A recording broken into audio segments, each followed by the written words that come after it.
So, andito pa rin tayo sa Azure to check another foreclosed condo unit.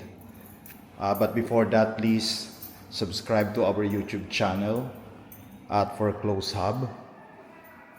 So, let's go and check this out. This is in St. Tropez building and 5th floor lang po tayo. So, this is the unit. Ito yung bathroom niya. Meron na siyang enclosure.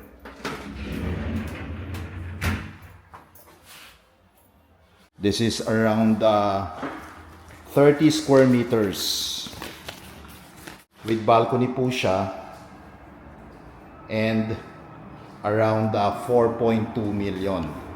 And ang kagandahan dito, it's facing the amenity area. So ayan po.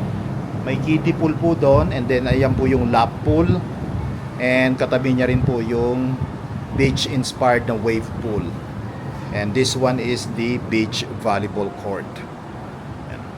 So this is available in cash or at least 5% down payment and then 95% balance through bank financing exclusive of taxes and fees.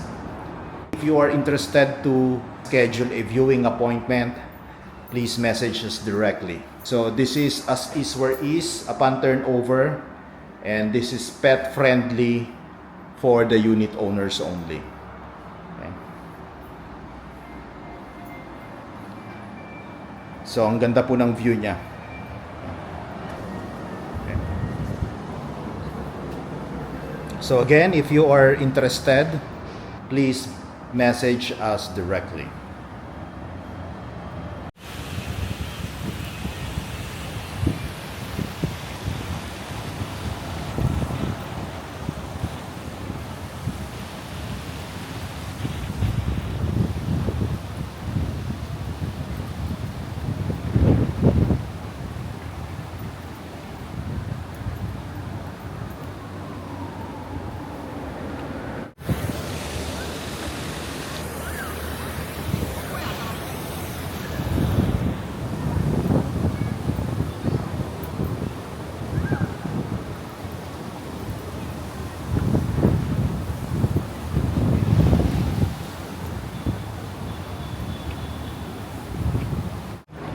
So, andito tayo ngayon sa Azure Urban Resort Residences in Parañaque City. Katabi lang po ito ng SM City Bicutan to check another foreclosed condo unit. But before that, please subscribe to our YouTube channel.